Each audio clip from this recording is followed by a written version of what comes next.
राधे राधे भक्तों हमारे चैनल सनातन वाणी में आप सभी का हार्दिक स्वागत है। भक्तों, श्री चैतन्य चरितावली में आज हम श्रवण करेंगे शांतिपुर में अद्वैताचार्य के घर। इधर महाप्रभु से विदा होकर दुखित हुए चंद्रशेखर आचार्य नवद्वीप की ओर चले। उनके पैर आगे नहीं पड़ते थे। कभी तो वे रोने लगते, कभी पीछे फिरकर देखने लगते कि संभव है प्रभु दया करके हमारे पीछे पीछे आ रहे हों। कभी भ्रमवश होकर आप ही आप कहने लगते, प्रभु आप आ गए, अच्छा हुआ। फिर थोड़ी देर में अपने भ्रम को दूर करने के निमित्त चारों ओर देखने लगते। थोड़ी दूर चलकर बैठ जाते और सोचने लगते, अब मेरे जीवन को धिक्कार है। प्रभु के बिना अब मैं नवद्वीप में कैसे रह सकूंगा। अब मैं अकेला ही लौटकर नवद्वीप कैसे जाऊं। पुत्र वियोग से दुखी वृद्धा सची माता जब मुझसे आकर पूछेंगी कि मेरे लाल को, मेरे प्राण प्यारे पुत्र को, मेरी वृद्धावस्था के एकमात्र सहारे को, मेरी आंखों के तारे को, मेरे दुलारे निमाई को तुम कहाँ छोड़ आए, तब मैं उस दुखनी माता को क्या उत्तर दूंगा। जब भक्त चारों ओर से मुझे घेर कर पूछेंगे, प्रभु कहाँ हैं, वे कितनी दूर हैं, कब तक आ जाएंगे, तब इन हृदयों को विदर्ण करने वाले प्रश्नों का मैं क्या उत्तर दूंगा। क्या मैं उनसे कह दूंगा कि प्रभु अब लौट कर नहीं आएंगे, वे तो वृंदावन को चले गए। हाय, ऐसी कठिन बात मेरे मुख से किस प्रकार निकल सकेगी। यदि ब्रज का हृदय बनाकर मैं इस बात को प्रकट भी कर दूं तो निश्चय ही बहुत से भक्तों के प्राण पखेरु तो उसी समय प्रभु के समीप ही प्रस्थान कर जाएंगे। भक्तों के बहुत से प्राण रहित शरीर ही मेरे सामने पड़े रह जाएंगे। उस समय मेरे प्राण किस प्रकार शरीर में रह सकते हैं। खैर, इन सब बातों को तो मेरा वज्र हृदय सहन भी कर सकता है, किंतु उस पति परायणा पतिव्रता विष्णु प्रिया के करुण क्रंदन से तो पत्थर भी पिघलने लगेंगे। जब वह मेरे लौट आने का समाचार सुनेगी तो अपने हृदय विदारक रुदन से दिशा विदिशाओं को व्याकुल करती हुई पति के संबंध में जिज्ञासा करती हुई एक ओर खड़ी होकर रुदन करने लगेगी। तब तो निश्चय ही मैं अपने को संभालने में समर्थ न हो सकूंगा। सभी लोग मुझे धिक्कार देंगे, सभी मेरे काम की निंदा करेंगे।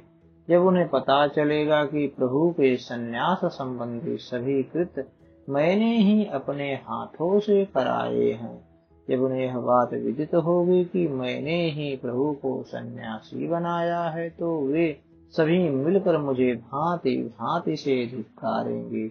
उन सभी प्रभु के भक्तों के दिए हुए अभिशाप को मैं किस प्रकार सहन कर सकूंगा। इससे तो यही उत्तम है कि मैं गंगा जी में कूदकर अपने प्राणों को गवा दूं। यह सोच कर वे जल्दी से गंगा किनारे पहुंचे और गंगा जी में कूदने के लिए उद्यत हुए। उसी समय उन्हें प्रभु की बातों का स्मरण हो आया।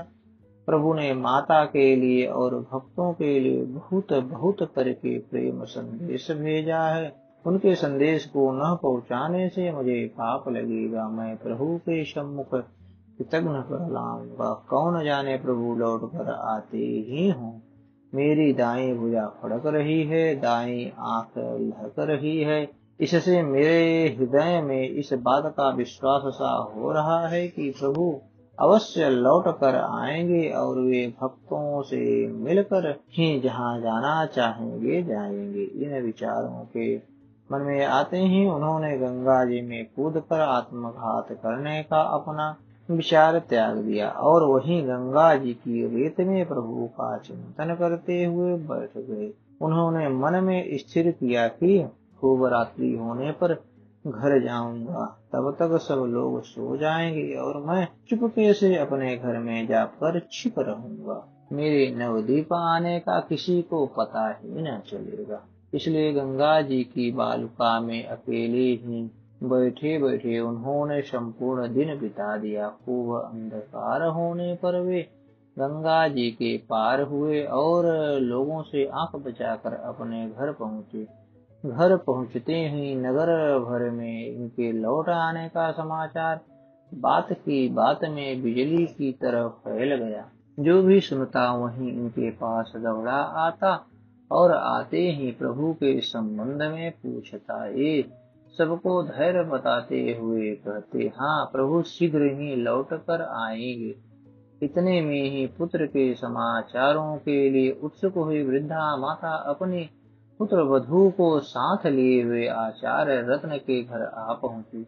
जिस दिन से उनका प्यारा निमाई घर छोड़कर गया है, उसी दिन से माता ने अपने मुख में अन्न का दाना तक नहीं दिया है। उनकी दोनों आंखें निरंतर रोते रहने के कारण सूज गई हैं। गला बैठ गया है, संपूर्ण शरीर शक्तिहीन हो गया है, उठकर बैठने की भी शक्ति नहीं रही। किंतु चंद्रशेखर आचार्य के आगमन का समाचार सुनते ही न जाने माता के शरीर में कहां से बल आ गया, वह दौड़ी हुई आचार्य के घर आए। विष्णु प्रिया जी भी उसका वस्त्र पकड़े पकड़े पीछे पीछे रोती हुई आ रही थी। माता को आते देखकर आचार्य संभ्रम के सहित एकदम खड़े हो गए। चारों ओर से भक्तों ने आप से आप माता के लिए रास्ता छोड़ दिया। माता ने आते ही चंद्रशेखर को स्पर्श करना चाहा, किंतु अपने शोक के आवेग को न सह सकने के कारण बीच में ही हा निमाई ऐसा कहती हुई पृथ्वी पर गिर पड़ी। जल्दी से आचार्य रथ ने बढ़कर वृद्धा माता को संभाला। विष्णु प्रिया जी भी सास के चरणों के समीप बैठकर रुदन करने लगी। उस समय का दृश्य बड़ा ही करुणापूर्ण था। माता की ऐसी दशा देखकर सभी उपस्थित भक्त ठाड़ मार मार कर रोने लगे। चंद्रशेखर आचार्य का घर क्रंदन की वेदनापूर्ण ध्वनि से गूंजने लगा। माता के मुख में से दूसरा कोई शब्द ही नहीं निकलता था। हा निमाई, मेरे निमाई, बस यही कह कर वह रुदन कर रही थी। बहुत देर इसी प्रकार रुदन करते रहने के अनंतर भरयाई हुई आवाज से माता ने रोते रोते पूछा, आचार्य मेरी निमाई को कहाँ छोड़ आए? क्या वह सचमुच सन्यासी बन गया? आचार्य तुम मुझे सच सच बता दो, क्या उस मेरे दुलारे के वे कंधों तक लटकने वाले काले काले सुंदर घुघराले बाल सिर से पृथक हो गए?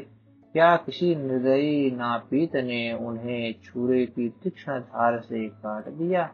क्या मेरा सुकुमार निमाई भिखारी बन गया? क्या अब वह मांग कर खाने लगा? आचार्य मुझ दुखनी अबला पर दया करके बता दो, मेरा निमाई क्या अब न आवेगा? क्या अब मैं अपने हाथ से दाल भात बनाकर उसे न खिला सकूंगी? क्या अब भूख लगने पर वह मुझसे बालकों की भांति भोजन के लिए आग्रह न करेगा? क्या अब वह मेरे कलेजे का टुकड़ा मुझसे अलग ही रहेगा? क्या अब मैं उसे अपनी छाती से चिपटा कर अपने तन की तपन न मिटा सकूंगी? क्या अब मैं उसके सुगंधित बालों वाले मस्तक को सूंघ कर सुखी न बन सकूंगी? आचार्य तुम बताते क्यों नहीं? तुम्हें मुझ कंगालिनी पर दया क्यों नहीं आती? तुम मौन क्यों हो रहे हो? मेरे प्रश्नों का उत्तर क्यों नहीं देते? आचार्य माता के इतने प्रश्नों को भी सुनकर मौन ही बने रहे। केवल वे आंखों से अश्रु बहा रहे थे। आचार्य को इस प्रकार रोते देखकर माता समझ गई, मेरे निमाई ने जरूर संन्यास ले लिया। इसलिए वह अधीरता प्रकट करती हुई कहने लगी, आचार्य तुम्हें मेरे निमाई का पता मुझे बता दो। वह जहाँ भी कहीं होगा वहाँ मैं जाऊंगी। वह चाहे कैसा भी सन्यासी क्यों न बन गया हो, है तो मेरा पुत्र ही। मैं उसके साथ साथ रहूंगी। जिस प्रकार अपने बछड़े के पीछे पीछे दुबली और वृद्धा गौर भाती हुई चलती है, उसी प्रकार मैं निमाई के पीछे पीछे चलूंगी। आचार्य मैं निमाई के बिना जीवित न रह सकती। तुम मेरे ऊपर इतनी कृपा करो, मेरा निमाई जहाँ भी हो वहीं मुझे ले जाकर उसके पास पहुंचा दो। आह, अब वह घर घर से भात के दाने मांग कर खाता होगा। कोई मेरी जैसी ही वृद्धा दया करके थोड़ा भात दे देती होगी, कोई कोई दुत्कार भी देती होगी, कोई कोई बासी और सूखा भात भी उसकी झोली में डाल देती होगी। यहाँ तो जब तक वह दो चार साग मेरे हाथ के बने नहीं खा लेता था, तब तक उसका पेट ही नहीं भरता था। अब उस सूखे और बासी भात को वह किस प्रकार खा सकेगा? वह भूख का बड़ा कच्चा है। तीसरे पहर के जलपान में थोड़ी सी भी देरी हो जाती या कभी घर की बनी मिठाई चुभ जाती तो जमीन आसमान एक कर डालता था। पकौड़ी बनाते बनाते ही खाने को आ बैठता था। अब उसे तीसरे पहर कौन जलपान कराएगा? हाँ, मेरे ऐसे जीवन को धिक्कार है। हाँ, मेरा सर्वगुण संपन्न पुत्र, जिसकी भक्त राजा से भी बढ़कर पूजा और प्रतिष्ठा करते थे, वह द्वार द्वार एक मुट्ठी चावल के लिए घूम रहा होगा। विधाता, तेरे ऐसे कठोर हृदय के लिए तुझे बार बार धिक्कार है, जो इतना रूप लावण्य सौंदर्य पांडित्य और मान सम्मान देने पर भी मैंने निमाई को घर घर का भिखारी बना दिया। बड़ी देर तक माता इसी प्रकार प्रलाप करती रही। कुछ धैर्य धारण करके आचार्य ने सन्यास की सभी बातें बता दी। उनके सुनते ही माता फिर बेहोश हो गईं और विष्णु प्रिया भी अचेतन होकर शची देवी के चरणों में गिर पड़ी। इस प्रकार रुदन करते करते आधी से अधिक रात्रि बीत गई। शची माता की बहन ने खाने के लिए बहुत अधिक आग्रह किया, किंतु माता ने कुछ भी नहीं खाया। उसी हालत में वह विष्णु प्रिया को लिए हुए रात्रि भर पड़ी रोती रही। प्रातः काल आचार्य उन्हें घर पहुंचा आए। इस प्रकार श्रीवास वासुदेव नंदनाचार्य गंगादास आदि सभी भक्त बिना कुछ खाए पिए प्रभु के लिए अधीर होकर विलाप करते रहते थे। इस प्रकार तीसरे ही दिन नित्यानंद जी भी नवद्वीप आ पहुँचे। नित्यानंद जी के आगमन का समाचार सुनकर बात की बात में संपूर्ण नगर के नर नारी बालक वृद्धा तथा सभी श्रेणी के पुरुष उनके पास आकर प्रभु का समाचार पूछने लगे। कोई पूछता प्रभु कहाँ है, कोई कहता यहाँ कब आएंगे, कोई कहता हमें स्थान बता दो, हम अभी जाकर उनके दर्शन कर आवें। जो लोग महाप्रभु से देश भाव रखते थे वे भी अपने कुकृत्य पर पश्चाताप करते हुए नित्यानंद जी से रोते रोते अत्यंत दीन भाव से सरलता पूर्वक कहने लगे, श्रीपाद, हम दुष्टों ने ही मिलकर प्रभु को गृह त्यागी विरागी बनाया। हमारे ही कारण सन्यासी हुए। हम लोग प्रभु को नवद्वीप से निर्वासित करने के कारण हैं। प्रभु, हमारी निष्कृति का भी कोई उपाय हो सकता है? दयालु गौरांग, क्या हम जैसे पापियों को भी क्षमा प्रदान कर सकते हैं? वे क्षमा चाहे न करें, हम अपने पापों का फल भोगने के लिए तैयार हैं, किंतु वे एक बार कृपा की दृष्टि से हमारी ओर देख भर लें। क्या प्रभु के दर्शन हम लोगों को कभी हो सकेंगे? क्या इस जीवन में गौरचंद्र के सुंदर तेज युक्त श्री मुख के दर्शनों का सौभाग्य हम लोगों को कभी प्राप्त हो सकता है? लोगों के मुख से ऐसी बातें सुनकर नित्यानंद जी सभी से कहते, महाप्रभु बड़े दयालु हैं, उनके हृदय में प्राणी मात्र के प्रति दया के भाव हैं।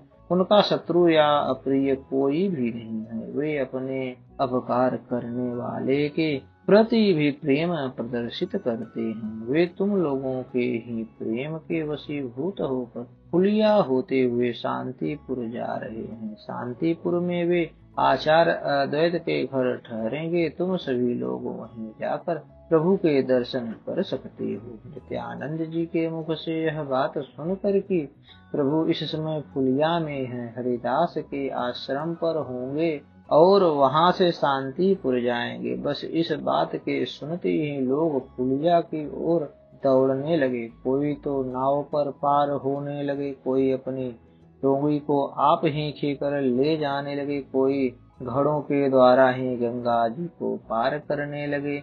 बहुत से उतावले भक्तों ने तो नाव, डोंगी तथा घड़ों की भी परवाह नहीं की। वे वैसे ही गंगा जी में कूद पड़े और हाथों से तैर कर ही उस पार पहुंच गए।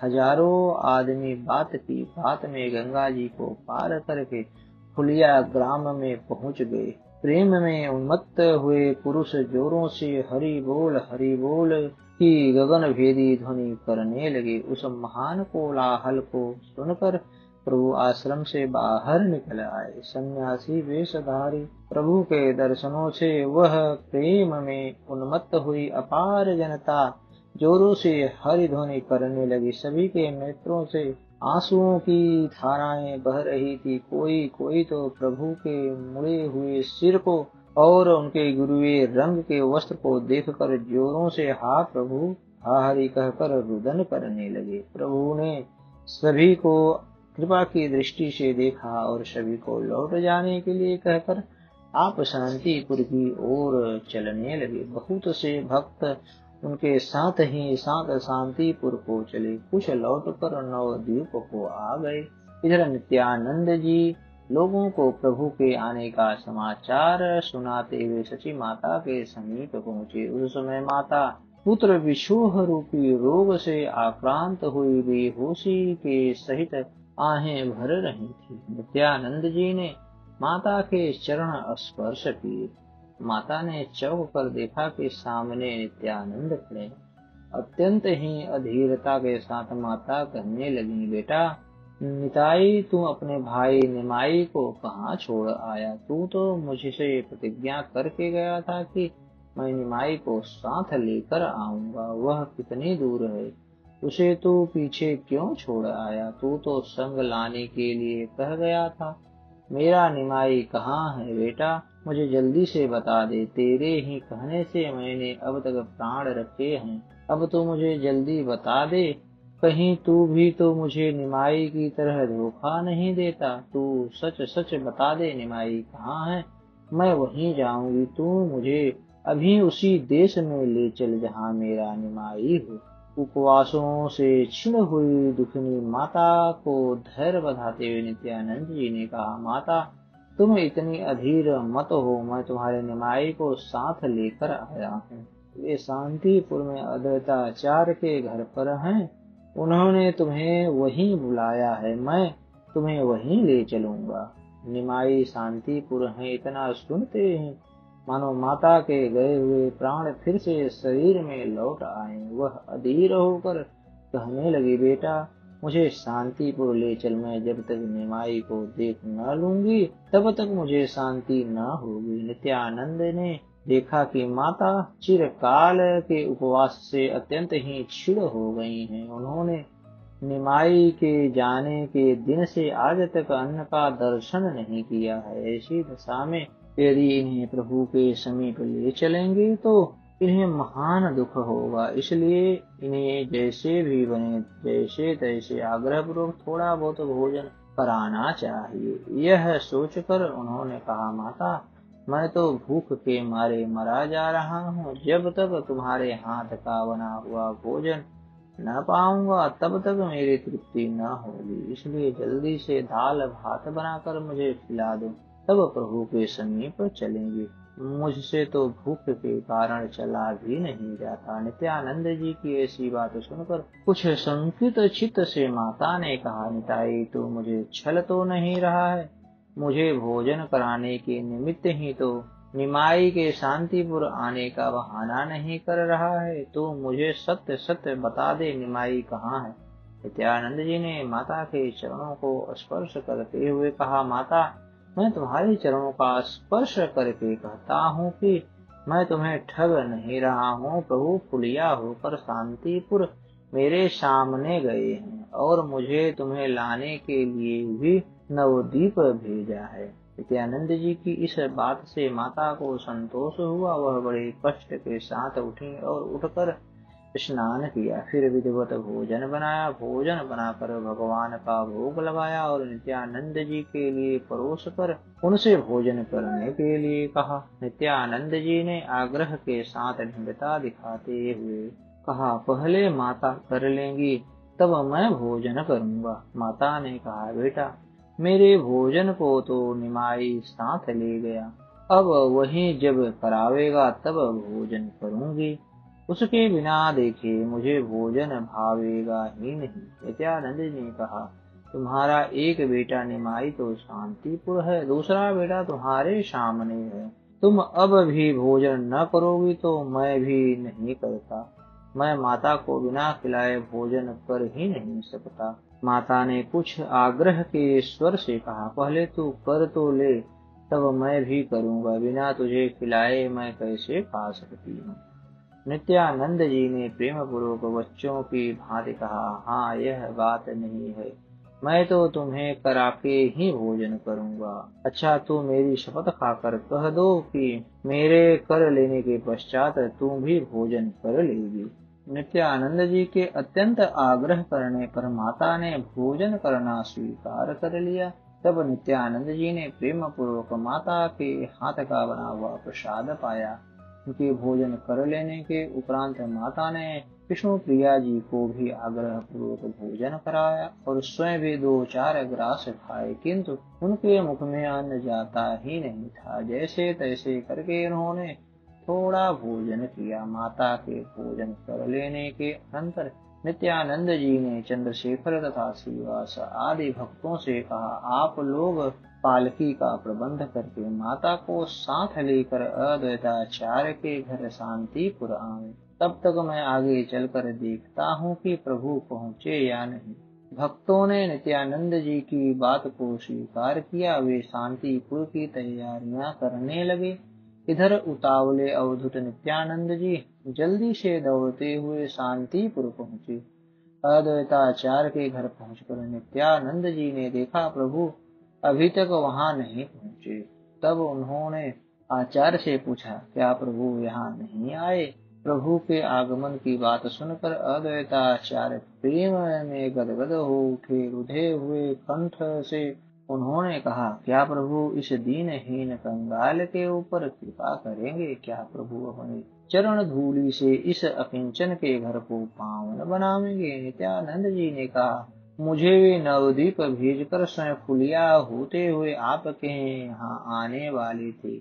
यहीं पर माता तथा भक्तों को भी बुलाया है, आते ही होंगे। इतना सुनते ही वृद्ध आचार्य आनंद में विभोर होकर उछल उछल कर नृत्य करने लगे।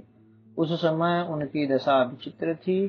वे हर्ष और शोक दोनों के बीच में पड़े हुए थे। वे प्रभु के संन्यास का स्मरण करते तो दुखित भाव से रुदन कर रहे थे और प्रभु के पधारने और उनके दर्शन पाने के सुख के कारण भीतर ही भीतर परम प्रसन्न हो रहे थे। उसी समय उन्होंने अपने धर्म पत्नी सीता देवी से प्रभु के लिए भांति भांति के भोजन बनाने को कहा। आचार्य पत्नी सीता देवी तो उसी समय नाना प्रकार के व्यंजनों के बनाने में लग गईं और आचार्य देव अपने पुत्र हरिदास नित्यानंद तथा अन्य भक्तों के सहित प्रभु को देखने के लिए गंगा किनारे पहुँचे। गंगा किनारे पहुंचकर दूर से ही आचार्य ने देखा, बहुत से भक्तों से घिरे हुए, हाथ में दंड कमंडलू धारण किए, गिरवे रंग के वस्त्र पहने प्रभु जल्दी जल्दी शांतिपुर की ओर आ रहे हैं। दूर से देखते ही आचार्य ने पृथ्वी पर लौट कर साष्टांग प्रणाम किया। जल्दी से आकर प्रभु भी दंड कमंडलू के सहित आचार्य के चरणों में गिर पड़े। उनके चरणों में हरिदास जी पड़े और इसी प्रकार एक दूसरे के चरणों को पकड़कर भक्त जोरों के सहित क्रंदन करने लगे। घाट पर के स्त्री पुरुष इस प्रेम दृश्य को देखकर आश्चर्यचकित हो गए। सभी इस अपूर्व प्रेम की प्रशंसा करने लगे। बहुत देर के अनंतर प्रभु स्वयं उठे। उन्होंने अद्वैताचार्य को अपने हाथों से उठाया और अपने चरणों के समीप पड़े हुए आचार्य अद्वैत के पुत्र अच्युत को प्रभु ने गोद में उठा लिया और अपने रंगे वस्त्र से उसके शरीर की धूल पोंछते हुए कहने लगे, आचार्य तो हमारे पिता हैं, तुम्हारे भी वे ही पिता हैं क्या? तब तो हम तुम दोनों भाई ही भाई हुए। क्यों, ठीक है ना? बताओ, हम तुम्हारे भाई नहीं हैं? हमें पहचानते हो?